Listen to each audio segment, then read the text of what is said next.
اللہم صلی علی محمد وعلی آل محمد۔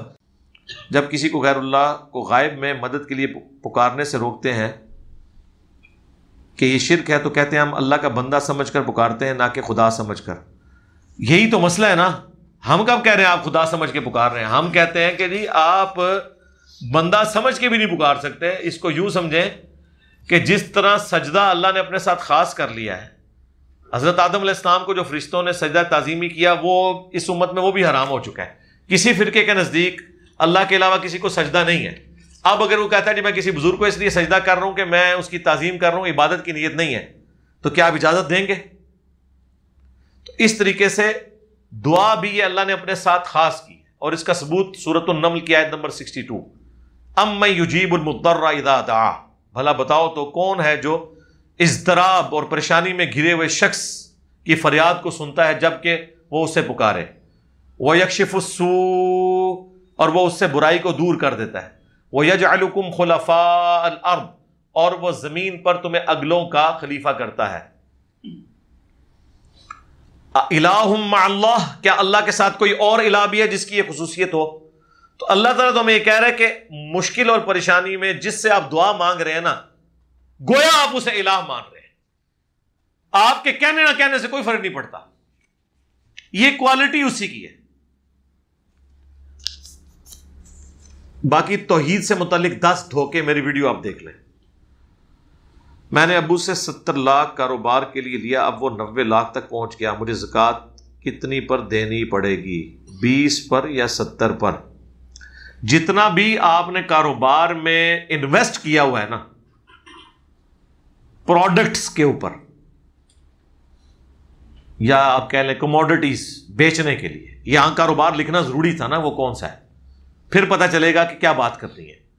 مثلا اگر کسی کی کپڑے کی دکان ہے تو جتنا کپڑا آپ نے ڈالا ہوا ہے نا، جتنے روپوں کا، اس سارے پہ at the end of the day آپ نے زکوٰۃ دینی ہے۔ ہوٹل کھولا ہوا ہے تو ہوٹل کی کمائی کے اوپر دینی ہے، وہ بھی اگر جڑ جائے 7.5 تولے سے زیادہ۔ اگر ساتھ ساتھ کھا رہے ہیں پھر کوئی نہیں ہے۔ ہوٹل کی کسی چیز کے اوپر آپ کی زکوٰۃ نہیں بنے گی، برتن ہو گئے، چولہا ہو گیا، کیوں؟ وہ سارے کاروبار کرنے کے ذرائع ہیں، وہ آپ نے بیچنے کے لیے نہیں رکھے ہوئے۔ اسی طریقے سے کسی نے لیتھ مشین لگائی ہوئی ہے تو مشین کے اوپر زکوٰۃ نہیں ہے، اس کی کمائی پہ ہے۔ لیکن کپڑا یا میڈیکل سٹور یا پرچون کی دکان، اس میں جتنی چیزیں وہ آپ نے بیچنے کے لیے رکھی ہوئی ہیں، وہ جتنی پروڈکٹ آپ نے رکھی ہے اس کی قیمت کیلکولیٹ کر کے آپ نے اس کے اوپر زکوٰۃ دینی ہے۔ البتہ جو آپ کا کاؤنٹر ہے وہاں پہ، یا کاروبار کی سپلائی کے لیے جو آپ گاڑی یوز کرتے ہیں کیری ڈبہ، اس پہ کوئی زکوٰۃ نہیں ہوگی۔ سمجھ آ گئی؟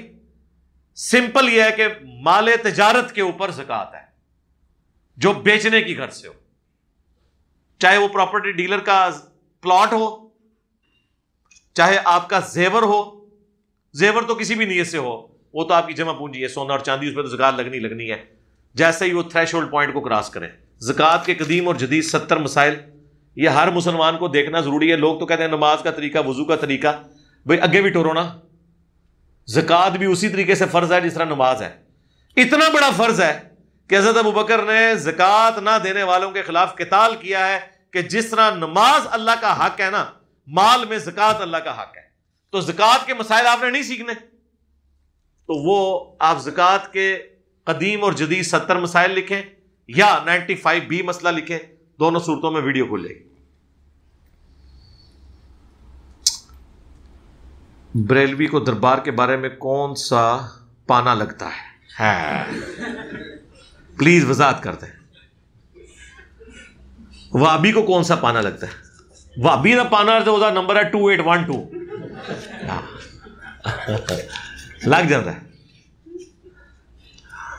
بہت فٹ ہویا ہے۔ اچھا اب رہ گیا یہ والا دربار کے اوپر، آپ میری ویڈیوز، کئی ایک ویڈیوز گنبد خضرا کے اوپر، مزارات کے اوپر، مسئلہ 27 میرا ریکارڈ ہے تفصیل کے ساتھ، اس کے علاوہ کلپس بھی ریکارڈڈ ہیں۔ دربار کے اوپر وہ جس کام کے لیے جا رہے ہیں، سب سے پہلے تو ان کو بتائیں یہ دربار جو ہے نا وہ نبی الاسلام کی مخالفت میں بنے ہیں۔ مسلم شریف کی حدیث پیش کریں، میں تمہیں منع کرتا ہوں قبروں کو پکا کرنے سے، قبروں پر عمارت بنانے سے اور ان پر بیٹھنے سے۔ یہ حدیث ان کو دیں اور کہیں ٹائم قیامت تک ہے کہ اس کے تحت اس کی ذرا تفسیر ہمیں سمجھاؤ جو کچھ ہو رہا ہے۔ تو جو مزارات رسول اللہ کی مخالفت میں بنے ہیں صلی اللہ علیہ وآلہ وسلم، وہاں تو ہم جائیں گے ہی نہیں۔ آپ ہم سے پوچھ رہے ہیں کہ سینمے میں اسلامی فلم چلانی ہے یا غیر اسلامی فلم؟ ہم تو کہتے ہیں مرد و عورت کا جہاں پہ اس طرح کا اختلاط ہو اور بے حیائی کی عماج گاہ بنی ہو وہ سینما ہی غلط ہے، اگلی غلط ہے بات ہی چاہے۔ سلفی کی وضاحت کرتے ہیں، سلفی کی وضاحت سلفیوں سے ہی پوچھیں، وہ سلفی اپنے ان بزرگوں کو کہتے ہیں جن کی طرف وہ منسوب ہیں، اپنے پرانے بزرگوں کے بارے میں کہ ہم سلف کے ساتھ اٹیچ ہیں، امام بن حنبل ہو جائیں، ابن تیمیہ ہو جائیں، ابن قیم ہو جائیں، ان کے ساتھ وہ اپنے آپ کو منسوب کرتے ہیں، اور ان کا فخر ہے یہ کہ ہم ان کے ساتھ اٹیچ ہیں، ان کے فتاویٰ کو لے کے چلتے ہیں۔ باقی ہمارے نزدیک سلف تو ہے نبی علیہ السلام اور ان کے صحابہ، تابعین، تبع تابعین یہ بعد میں آئیں گے، اور صحابہ میں بھی پہلے نمبر پہ خلفائے راشدین۔ اگر خلفائے راشدین سے بھی کوئی بغاوت کر رہا ہے نا تو اس معاملے میں وہ ہمارا سلف نہیں ہوگا، کیونکہ یا تو پھر ہم حضرت علی کے ساتھ کھڑے ہوں گے یا ان کے مخالفین کے ساتھ، یہ تو بیک وقت دونوں باتیں درست نہیں ہو سکتی۔ یہ جو انہوں نے ڈھکوسلا مچایا ہوا نا جی، مشاجرات صحابہ کے آپس میں اختلاف ہو جائے تو ہم تو چھوٹے بچے ہیں، ہمیں نہیں بولنا چاہیے، ہم آپ کی بات ہی مان لیتے ہیں کہ گھر میں اگر دو چھوٹوں کی لڑائی ہو تو جو ان سے چھوٹا ہے اس کو واقعی نہیں بولنا چاہیے ان کی لڑائی میں، لیکن ان سے چھوٹا اپنے سے بڑے اور چھوٹوں کو یہ تو کہہ سکتا ہے نا کہ تہاڈا وڈا جنہوں تسی وڈا مندے ہو، جس کی قبر مدینے میں صلی اللہ علیہ وسلم، وہ تو یہ فرما کے گئے تھے۔ تو پھر اب یہ نہیں کہا جائے گا کہ چھوٹے نے اپنے سے بڑوں سے اختلاف کیا، بلکہ یہ کہا جائے گا کہ چھوٹے نے اپنے سے بڑوں کو بتایا کہ تسی اپنے وڈیاں دی منو تے تاں تانوں اسی مناں گے، جے تسی اپنے وڈیاں نو نہیں منو گے تے تانوں نہیں مناں گے۔ اور یہ بڑے چھوٹے کی مثال تو سمجھانے کے لیے، ورنہ رسول اللہ کے مقابلے پہ تو ہم کسی کو چھوٹا بھی نہیں کہتے، مقابلے ہی کوئی نہیں، شاہ ہی کوئی نہیں۔ یہ تو امتی اور نبی کا فرق ہے، جیسے خالق اور مخلوق کا فرق ہے، اس طرح نبی اور امتی کا جو فرق ہے بہت بڑا فرق ہے، چاہے وہ صحابی ہو چاہے آج کے دور کا انسان ہو۔ گود لیا ہوا بچہ اس کو اپنا نام دے سکتے ہیں اگر اوپر یعنی ان کے ماں باپ کی طرف سے کوئی پریشر ہو؟ کیا پریشر ہو؟ نہیں نہ ہو نہیں لکھا، پریشر ہو لکھا ہوا ہے، نام نہیں دے سکتے میرے بھائی۔ بخاری مسلم کی حدیث ہے، جو شخص کسی دوسرے باپ کی طرف اپنے آپ کو منسوب کرتا ہے اس پہ جنت حرام، دیٹس آل۔ نام اسی کا ہوگا جس کا ہے بچہ۔ برادران اہل تشیع میں یہ روایت سننے کو ملتی ہے بقول حضرت عمر کہ اگر علی نہ ہوتے تو میں ہلاک ہو جاتا۔ اگر یہ روایت درست ہے تو کیا اہل تشیع کا عقیدہ تفضیل علی درست ہے؟ اور یہ دو الگ چیزیں میرے بھائی، اس کا اس کے ساتھ کیا تعلق ہے؟ اگر کسی معاملے میں کوئی شخص کسی دوسرے شخص کی تعریف کر دے تو اس سے اس میں کیا فرق پڑ جاتا ہے؟ یہ بات ٹھیک ہے اپنی جگہ، اس اعتبار سے صحیح بخاری میں موجود ہے نا کہ حضرت عمر نے ایک مجنون شخص کے اوپر حد جاری کر دی تھی، تو حضرت علی نے کہا کہ کیا آپ کو نہیں پتا کہ جو مجنون ہے یا سویا ہوا شخص ہے یا بچہ ہے اس کے اوپر حد جاری نہیں ہوگی جب تک کہ مجنون ٹھیک نہ ہو جائے، بچہ بالغ نہ ہو جائے اور سویا ہوا شخص جاگ نہ جائے۔ تو یہ امام بخاری نے ایک چیپٹر کی ہیڈنگ میں لیا ہے، اور اس کی پوری سند سنن ابن ماجہ میں موجود ہے کہ اللہ کے نبی علیہ السلام نے فرمایا کہ 3 لوگوں سے اللہ تعالیٰ نے اپنا قلم اٹھا لیا ہے، مجنون یہاں تک کہ اس کا ذہنی توازن ٹھیک ہو جائے، اگر نہ ہو تو جنتی روح ہے، دوسرا نابالغ یہاں تک کہ بالغ ہو جائے، اور تیسرا سویا ہوا شخص یہاں تک کہ وہ بیدار ہو جائے، کوئی گرفت نہیں ہے اس کے اوپر۔ علی بھائی اگر سفر میں ہوں تو کیا تہجد پڑھی جا سکتی؟ سنت ہے جی، بخاری مسلم میں موجود ہے، نبی صلی اللہ علیہ وآلہ وسلم سفر میں بھی تہجد کی نماز پڑھا کرتے تھے، سنت ہے، وتر بھی پڑھتے تھے۔ باقی دعا کے لیے دعا اینڈ پہ سب کے لیے ہو جائے گی انشاءاللہ۔ سر اتنے بڑے بڑے علماء ہیں جیسے ڈاکٹر طاہر القادری، مولانا طارق جمیل صاحب اور بہت سے، یہ رفع دین کیوں نہیں کرتے جبکہ رفع دین کے متعلق صحیح واضح حدیث موجود ہیں؟ بخاری اور مسلم کیا یہ نہیں پڑھتے؟ میرے بھائی یہ فرقہ واریت میں پھنسے ہوئے ہیں، اور کیا وجہ ہے آپ کو پتہ ہی ہے۔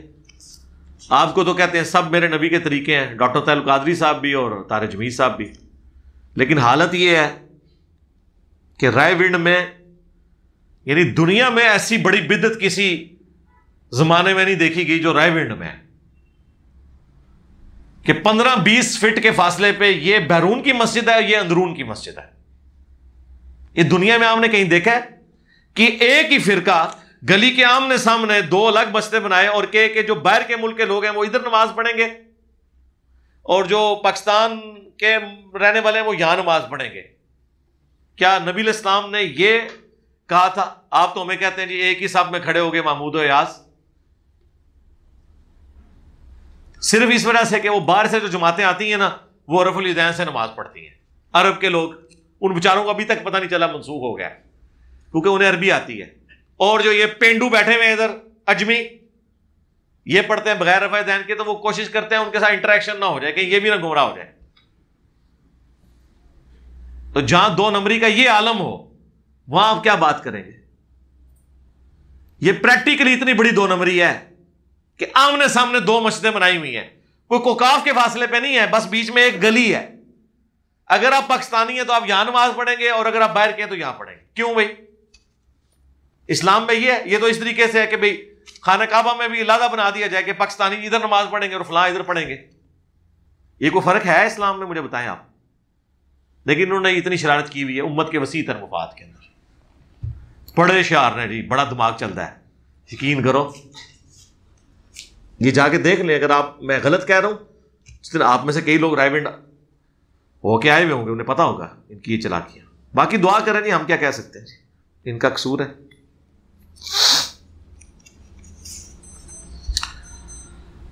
میں 14-15 سال کا تھا، اٹلی چلا گیا اور میرے چاچو نے مجھے اپنا بیٹا بنا لیا اور اٹلی کی نیشنلٹی بھی مل گئی. اب میں جاب کرتا ہوں، مجھے پتا چلا کہ والد کا نام تبدیل کرنے سے گناہ ہے. اب مجھے کیا کرنا چاہیے؟ تبدیل اگر آپ کروا سکتے ہیں تو کروائیں.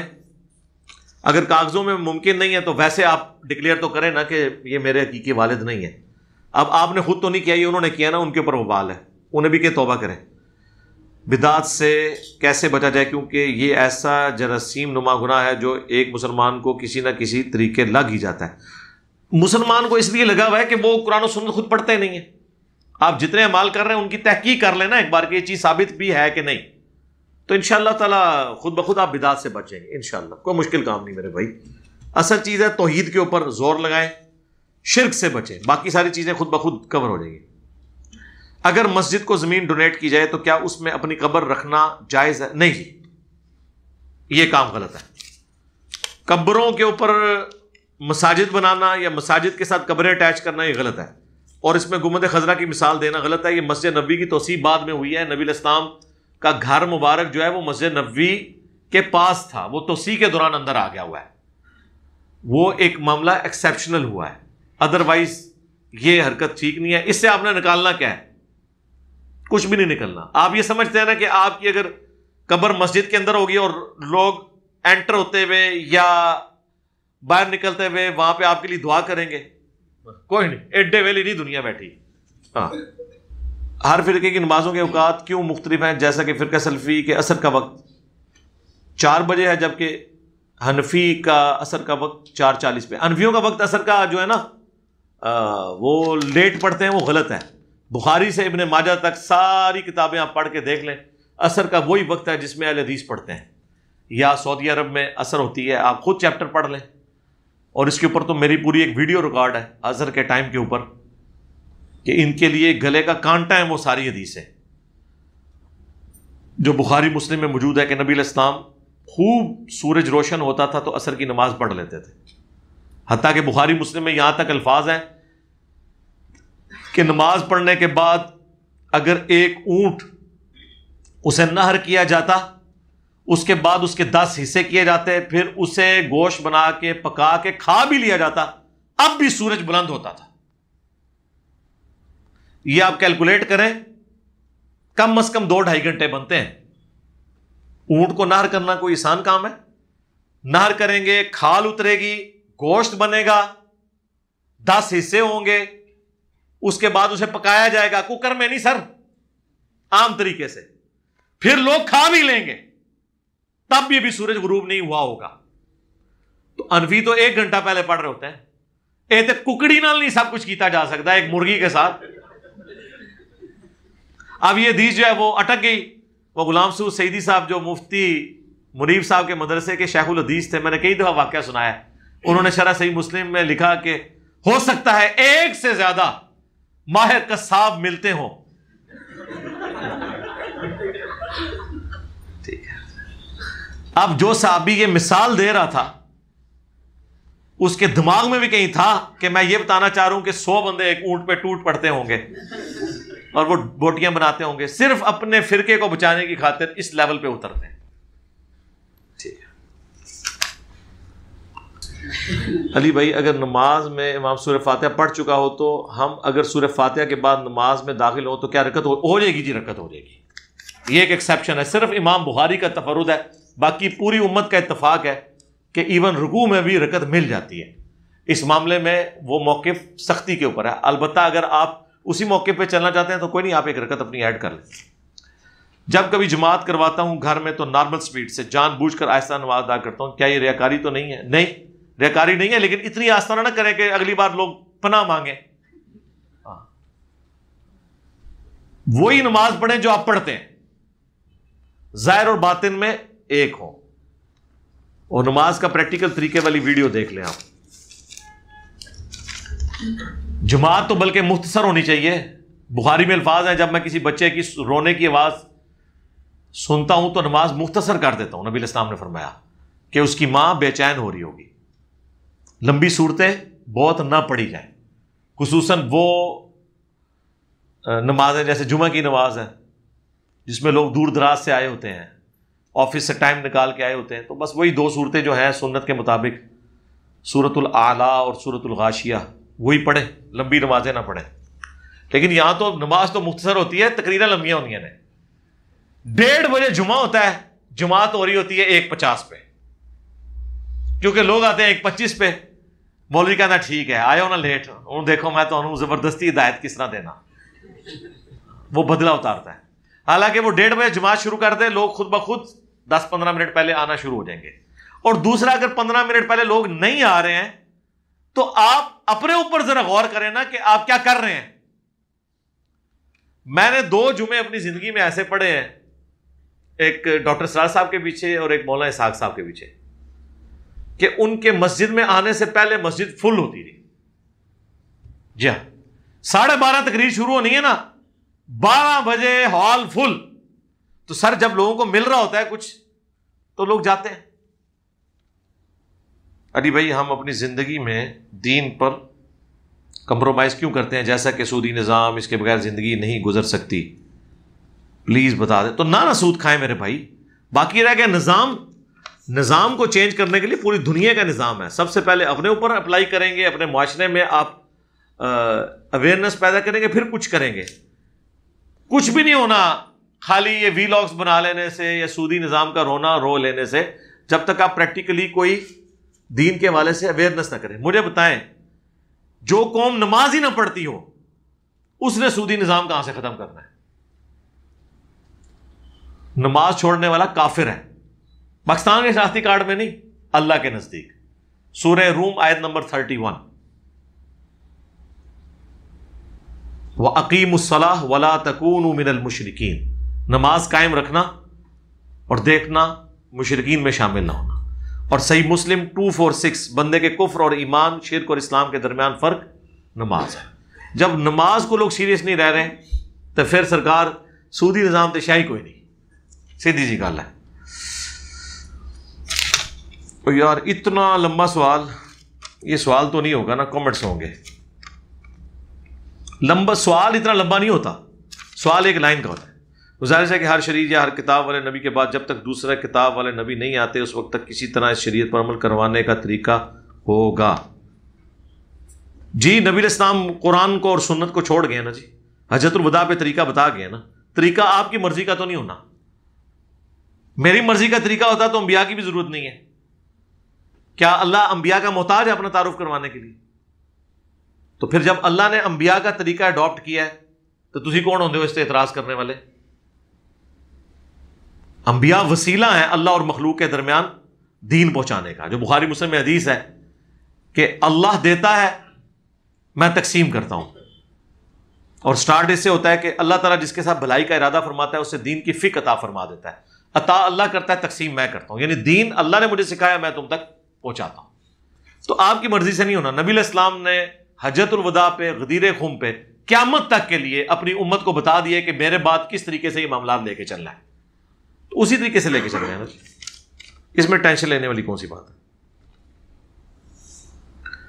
اب رہ گیا نبی علیہ السلام کے بعد حضرت عیسیٰ کی ضرورت کیوں محسوس ہوگی؟ حضرت عیسیٰ کی ضرورت نبی علیہ السلام کو یا ان کے دین کو نہیں ہے. ذہن میں رکھیے گا. صحیح مسلم میں 394 نمبر روایت ہے کہ عیسیٰ ابن مریم تم میں آئیں گے، اللہ کی کتاب اور اس کے نبی کی سنت کے مطابق تمہیں چلائیں گے.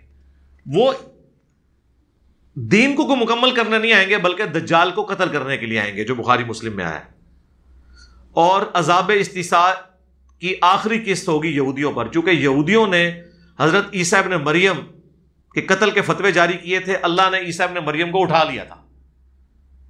اللہ کی سنت یہ ہے کہ جب کبھی نبی کے ساتھ جو رسول ہو فائنل میچ پڑتا ہے نا کافروں کا، تو کافروں کو اللہ تباہ و برباد کر دیتا ہے. قوم عاد ہوئی، قوم سمود ہوئی، قوم موسیٰ ہوئی، اور اس کے مقابلے پہ حضرت ہود کو، حضرت صالح کو، حضرت موسیٰ علیہ السلام کو، حضرت شعیب علیہ السلام کو اللہ نے بچا لیا نا.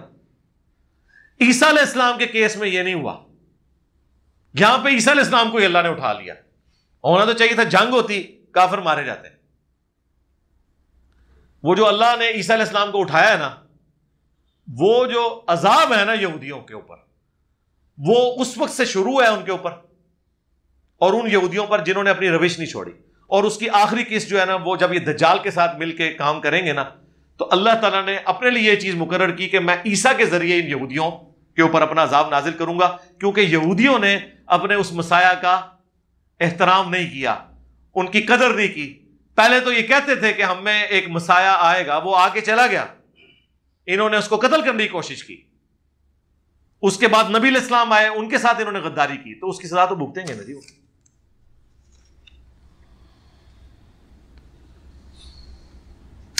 You have been standing strong alone in a country like Pakistan with so many firqas. How and what do you say to an alim student to keep them motivated? Motivation تو ہم دیتے رہتے ہیں. ابھی کل ہی ایک ویڈیو اپلوڈ ہوئی ہے اسٹوڈنٹس کے پیرنٹس کے لیے جو ان کے اوپر ظلم ڈھا رہے ہیں، تو اس میں ہم تو موٹیویشن لوگوں کو کرواتے رہتے ہیں. اللہ کا شکر ہے. اس کے لیے آپ مجلس نمبر 50 میری دیکھ لیں، انٹرویو آف انجینئر محمد علی مرزا. 4 گھنٹے میں 22 سوالات کے جوابات میں نے دیے ہیں. اس میں نے ساری گدڑ سنگیاں بتا دی ہیں. ٹھیک ہے، موٹیویشن بھی ہے، سب کچھ اس میں شامل ہے. If we offer Zuhr and Asr together, you said we can't read Sunnah between fries. Can we offer 2 Sunnah of Zuhr after? ہاں بالکل کر سکتے ہیں، جائز ہے، لیکن پسندیدہ نہیں ہے. عبداللہ بن عمر کے بارے میں بخاری مسلم میں آیا کہ وہ فرض نماز سفر میں پڑھ کے اپنے خیمے میں آئے، تو انہوں نے دیکھا ابھی بھی کچھ لوگ جو ہے نا دیوبندی بریلوی سنتے پڑھ رہے ہیں اس زمانے کے. تو عبداللہ بن عمر نے پوچھا کہ یہ کون سی نماز پڑھ رہے ہیں؟ تو انہوں نے کہا حضرت یہ سنتے پڑھ رہے ہیں. آپ نے فرمایا اگر سنتے ہی پڑھنی ہوتی تو میں زور کے 2 کی بجائے 4 فرض نہ پڑھ لیتا، جب اللہ نے وہ کام کر لیے ہیں. اور پھر انہوں نے کہا کہ میں نبی علیہ السلام، حضرت ابوبکر اور حضرت عمر، ان کی وفات تک ان کے ساتھ سفر کرتا رہا ہوں. میں نے ان میں سے کسی کو بھی سفر کے دوران سنتیں جو آج کے دور میں آپ کہتے ہیں، اس زمانے میں اسے نفل نماز کہا جاتا تھا، پڑھتے ہوئے نہیں دیکھا. وہ صرف 2 فرض ہی پڑھا کرتے تھے، یا مغرب کے 3 ہیں، باقی سارے 2 ہیں.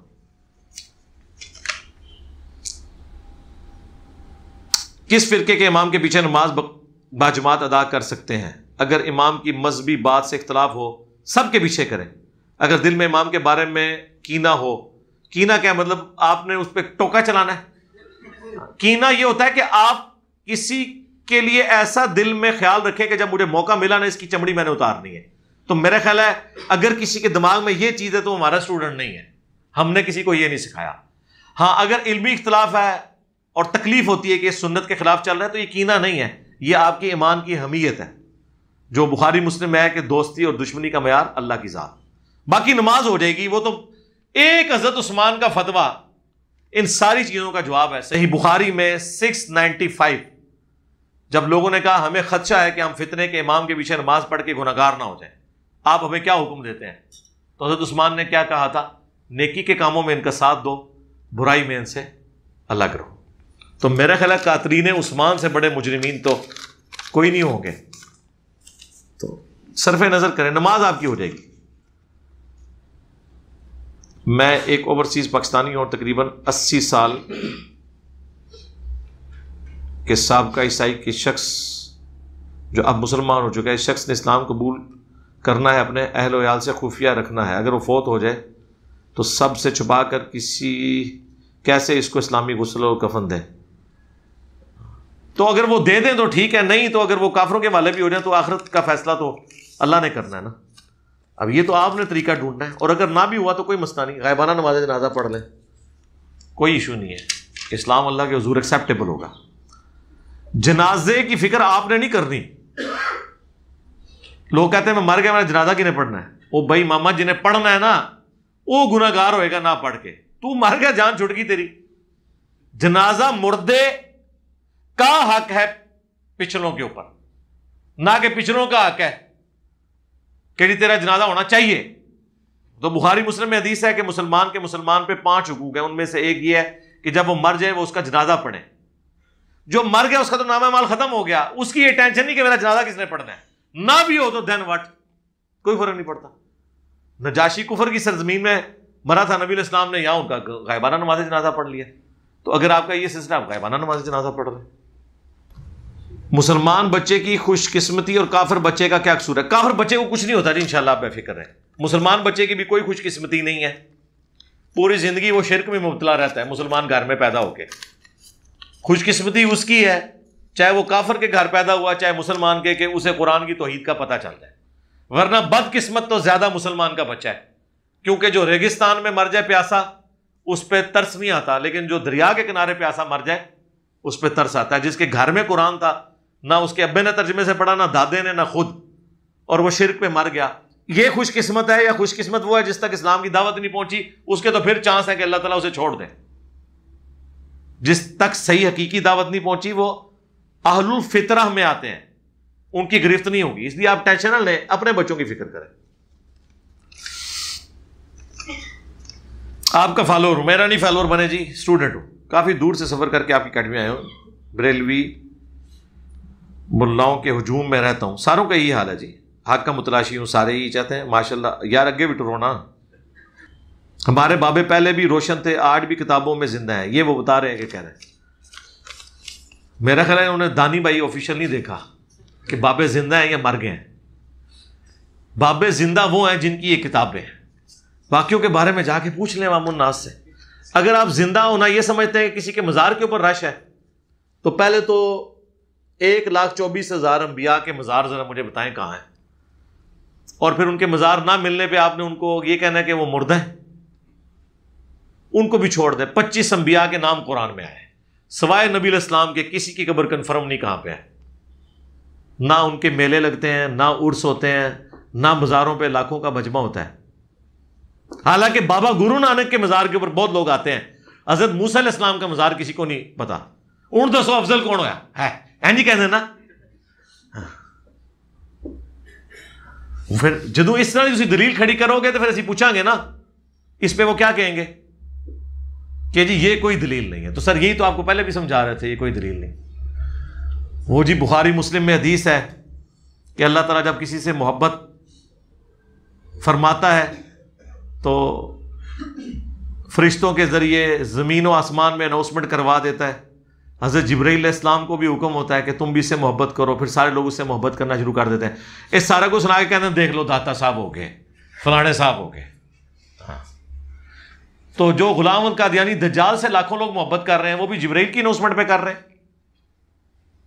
بابا گرو نانک کے مزار کے اوپر پاکستان کی گورنمنٹ نے 8 ارب روپیہ لگا دیا، یہ حضرت جبرائیل کی طرف سے آرڈر ہوا تھا۔ گل کرو گے کہیں گے ہیں یہ سوچے ہی نہیں، یہی تو مسئلہ سی، پہلے سوچ دے کو نہیں سو۔ یہ کوئی دلیل نہیں ہے، ورنہ تو ہر شخص اپنے بزرگ کے بارے میں یہ کلیم کرے گا کہ جی حضرت جبرائیل علیہ السلام نے محبت ڈال دی ہے۔ الیاس قادری صاحب کی محبت جبرائیل علیہ السلام نے ڈال دی بریلویوں کے دل میں، دیوبندی والے حدیث کے دل میں نفرت کس نے ڈال دی پھر؟ اور طارق جمی صاحب کی محبت ڈال دی دیوبندیوں کے دل میں جبرائیل علیہ السلام نے، اور بریلوی اور اہل حدیث کے دل میں نفرت کس نے ڈال دی؟ یہ کوئی کرائٹیریا نہیں ہے. یہ ہو سکتا ہے کرائٹیریا بشرطے کہ وحی کی تائید سے پتہ چل جائے کہ اس شخص سے جو محبت ہے وہ اس وجہ سے ہو رہی ہے. ورنہ تو لوگوں کے یار یہاں تو فٹ بالرز کے اتنے فالوور ہیں، جس طرح آپ مزارات کا لنگر کھانے کے لیے ترستے ہیں نا، لوگ میسی کی شرٹ کے لیے ترستے ہیں، اس طرح مان لو ہر ولی انہوں ہاں کو بات کرنے والی کرے. تو یہ کوئی کرائٹیریا نہیں، کرائٹیریا قرآن و سنت ہے، اسی کو فالو کریں. میری والدہ کی عمر 65 سے زیادہ ہے، ان کو بیماری بھی دماغ کی ہے، اس لیے ان کے دماغی توازن اتنا صحیح نہیں، تو کبھی کبھی بچوں کی طرح ضد بھی کرتی ہیں، کچھ باتوں میں ان کو ڈانٹنا پڑتا ہے. ظاہر ہے یہ تو ایک شرعی عذر ہے نا، طریقے سے کریں میرے بھائی، ایک لمٹ کو کراس نہ کریں، باقی وہ آپ نے اجتہاد خود کرنا ہے، میں اب کیا کہہ سکتا ہوں. کوشش کریں جتنا آپ بچ سکتے ہیں بچیں. آج کے دور میں کس کو امیر المسلمین تصور کیا جائے؟ امیر المسلمین سے مراد اگر آپ یہ امیر المسلمین خلیفۃ المسلمین کہہ رہے ہیں تو وہ تو کوئی بھی نہیں ہے، چونکہ اب خلافت کی بجائے ملکوں کے اندر ڈویژنز ہو چکی ہیں. تو اگر آپ پاکستان سے ہیں تو امیر المسلمین تو ظاہر ہے پرائم منسٹر صاحب ہی ہیں اس وقت ساروں کے. جب ایک بندہ پرائم منسٹر بن جاتا ہے نا، وہ پھر پورے ملک کا پرائم منسٹر ہوتا ہے، یہ ذہن میں رکھیے گا. نبی علیہ السلام کا نکاح ام المومنین ام حبیبہ سے کب ہوا تھا؟ یہ مجھے سمجھ آ گئی ہے آپ نے کیوں لکھا ہے. وہ مسلم شریف کی اس روایت کی وجہ سے، اس جو روایت میں جو ذکر موجود ہے نا، اس کے اوپر پورا شیخ زبیر صاحب نے مضمون لکھا تھا کہ 3 مختلف اوقات کی باتیں ہیں جو راوی نے ایک جگہ جمع کر دی ہیں. تو ظاہر نکاح جو ہے وہ فتح مکہ سے پہلے ہو چکا ہوا تھا، آلموسٹ 7 ہجری میں. وَاعْتَصِمُوا بِحَبْلِ اللَّهِ جَمِيعًا وَلَا تَفَرَّقُوا کے تحت what we need to do to unite all school of thought. School of thought unite کیسے ہو سکتے ہیں میرے بھائی؟ شیطان کی پارٹی اور اللہ کی پارٹی کیسے اکٹھی ہو سکتی ہے؟ کہتے ہیں جی امت کو جوڑیں. کس پہ جوڑیں بتائیں نا، کامن بانڈ تو ہوگا نا. کامن بانڈ قرآن اور سنت ہے. ایک بندہ کہتا ہے میں نے قرآن و سنت ماننی نہیں ہے، میں نے اپنے بابوں کو ماننا ہے. اب ان کے ساتھ ہم کیسے یونٹی لے کے چل سکتے ہیں؟ امت کو جوڑے، یہ جملہ درست ہے لیکن آدھا ہے. جوڑے کتاب و سنت کے ساتھ. آپس میں جڑ نہیں سکتے بھائی. المحنت پارٹی اسام الارمین پارٹی کے ساتھ کیسے جڑے؟ دونوں کے ابے ایک دوسرے کو کافر کر گئے ہوئے ہیں، نہیں جڑ سکتے. ہاں ان کو بجائے آپس میں جوڑنے کے الگ الگ قرآن و سنت کے ساتھ جوڑ دیں. جب جڑ جائیں گے تو اینڈ پہ ان کو پتا چلے گا کہ ہم سارے جڑ چکے ہیں. جس طرح اس پلیٹ فارم پہ ہوا ہے، کس کس فرقے سے لوگ آئے ہیں تو جڑ گئے نا. اللہ کے نبی کے ساتھ جوڑیں صلی اللہ علیہ وسلم. اگر ظہر کی نماز نہ ادا کی ہو اور مسجد میں پہنچنے پر عصر کی جماعت کھڑی ہو تو پہلے عصر کی نماز ادا کریں یا پہلے ظہر کی؟ یہ اجتہادی مسئلہ ہے. اگر نماز کی ترتیب کو قائم رکھنا ہے تو عصر والے امام کے پیچھے آپ ظہر کی نیت کر لیں اور اس کے بعد عصر پڑھ لیں، اور اگر آپ عصر کی نیت کرنا چاہتے ہیں تو عصر پڑھ لیں، اس کے بعد ظہر پڑھ لیں. اجتہادی مسئلہ ہے، اس میں قرآن و سنت نے کوئی واضح چیز ارشاد نہیں فرمائی. اصل چیز ہے نمازوں کو پڑھنا. باقی اہل حدیث کا موقف اس طرف ہے کہ ظہر کی نیت کریں اس کے پیچھے اور عصر بعد میں الگ سے پڑھ لیں. حنفی کہتے ہیں کہ نہیں، چونکہ عصر کی جماعت ہو رہی ہے اس کے پیچھے عصر کی نیت کریں، ظہر بعد میں پڑھ لیں.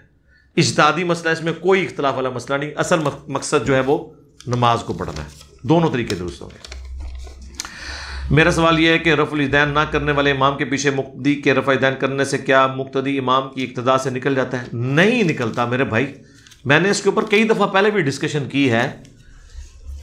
یہ آپ کو ہمیشہ حنفی علماء کہتے ہوئے نظر آئیں گے.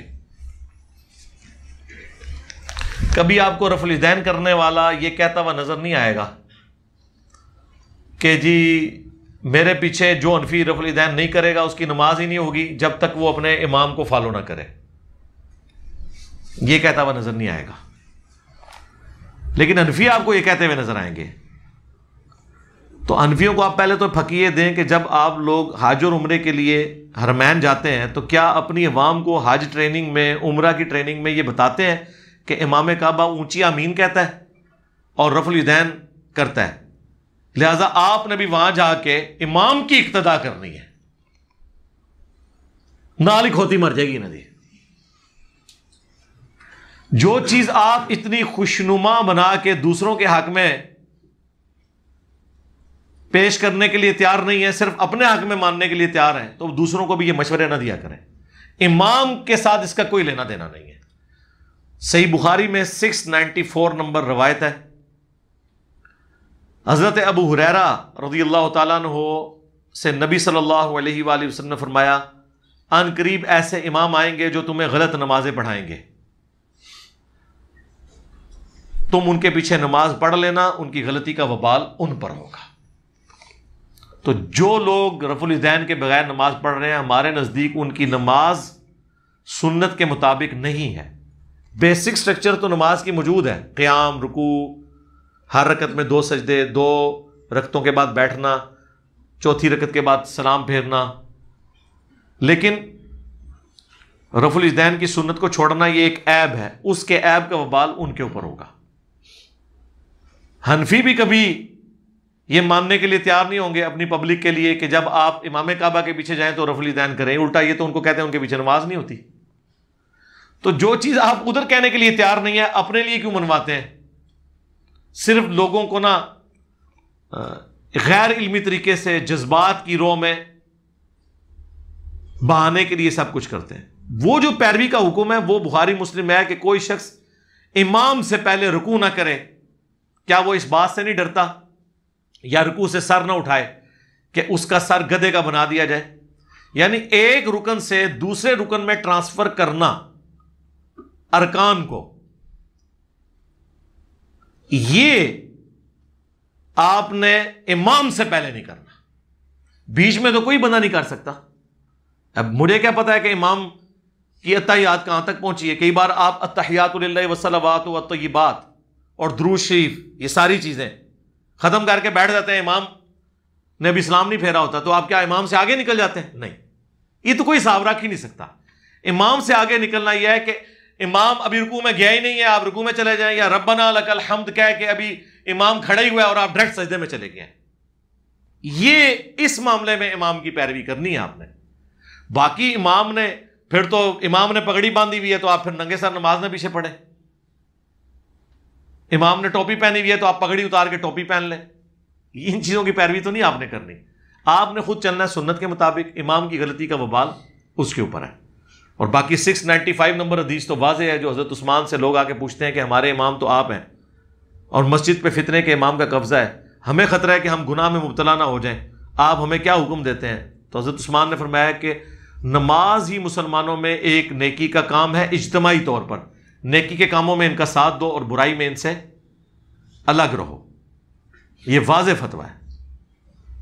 اور عبداللہ بن عمر کے بارے میں نے آپ کو کئی بار بتایا کہ صحیح بخاری میں ہے کہ وہ خوارج کو بدترین مخلوق کہتے تھے، کہ وہ کافروں والی آیات صحابہ کرام پہ لگاتے تھے، لیکن وہی عبداللہ بن عمر سنن کبریٰ البیہقی میں آتا ہے کہ خوارج کے پیچھے اور خوشبیہ یعنی مختار سقفی کے فالورز کے پیچھے نماز پڑھ لیتے تھے، یعنی حنفیوں کے نزدیک قادیانیوں کے پیچھے وہ نماز پڑھ لیتے تھے۔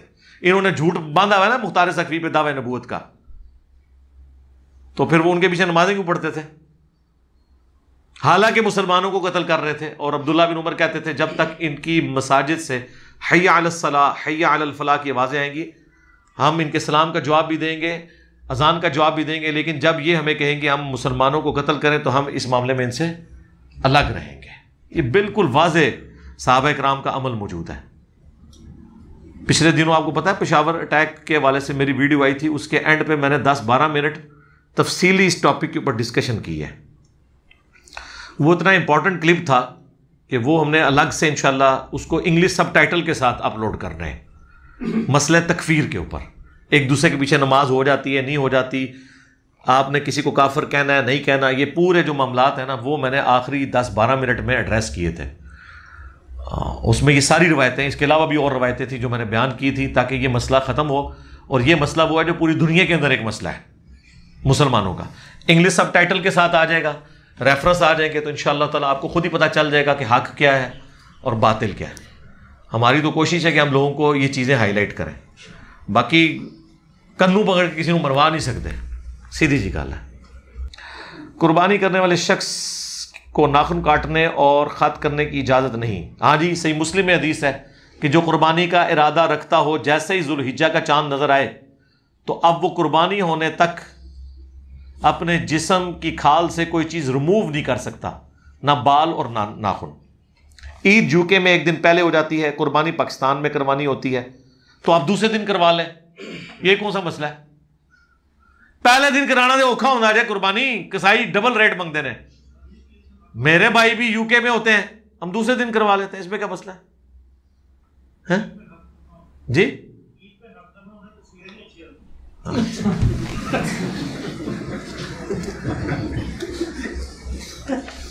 یا اللہ رکھ لو تو یا پھر تصویریں رکھ لو، پھر میں کیا کہوں.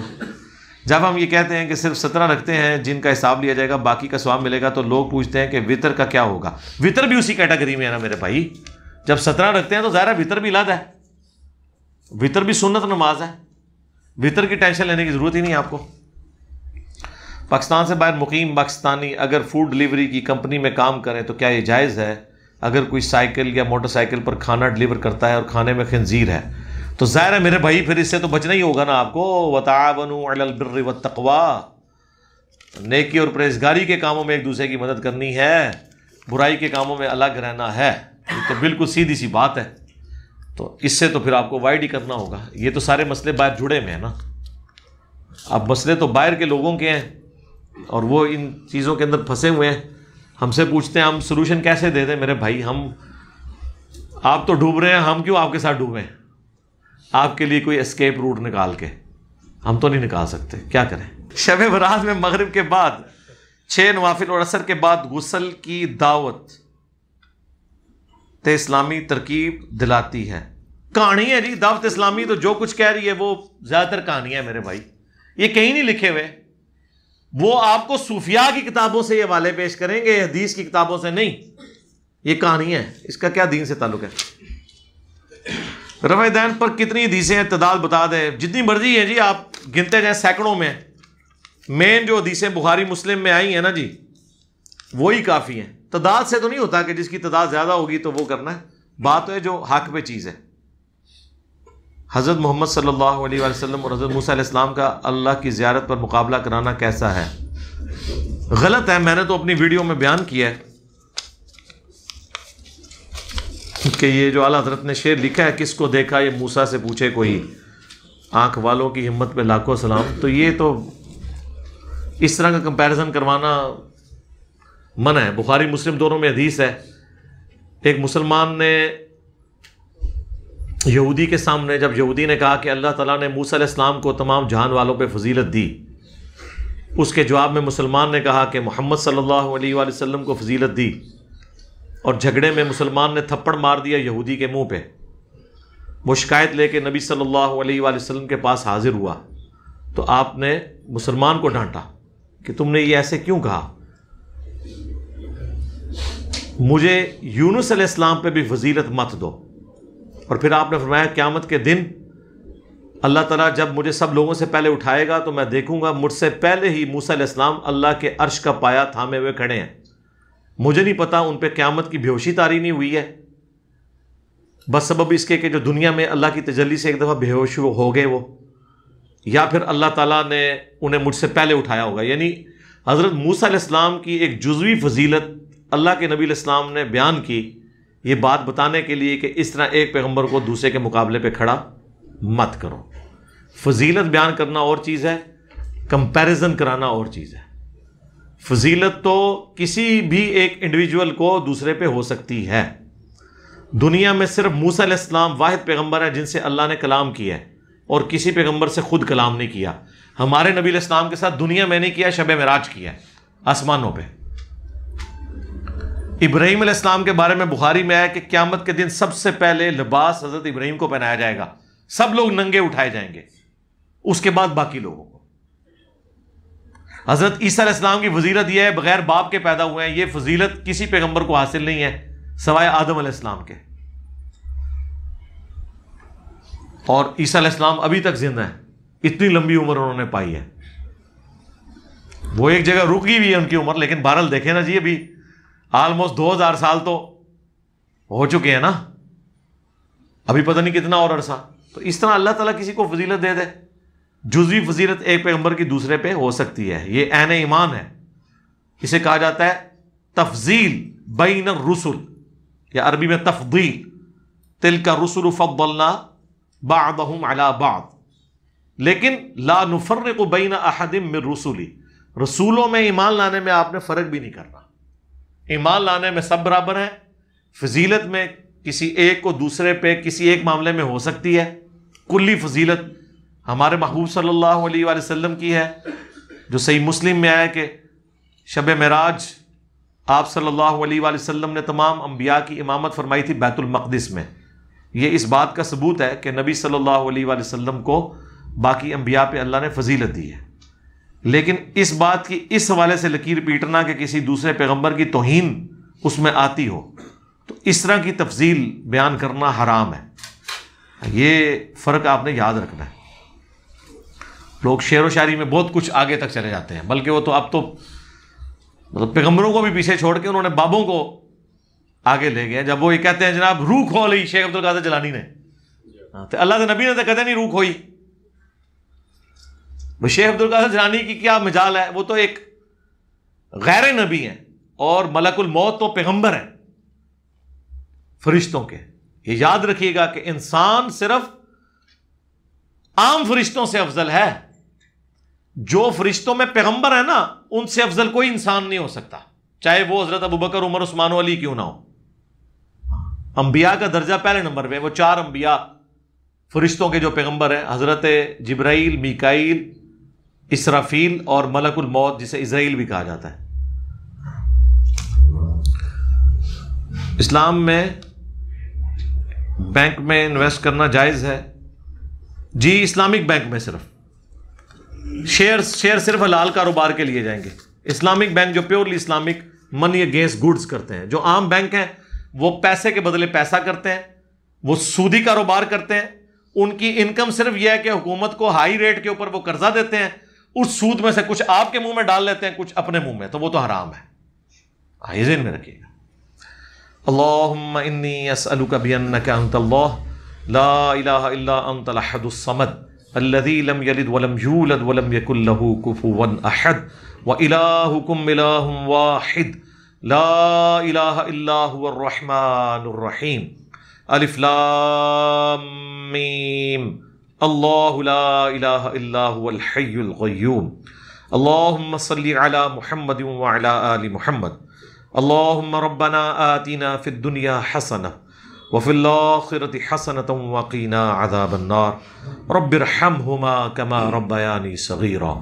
ربنا هب لنا من ازواجنا وذریاتنا قرۃ اعین واجعلنا للمتقین اماما. اللہم احسن عاقبتنا فی الامور کلها واجرنا من خزی الدنیا وعذاب الآخرہ.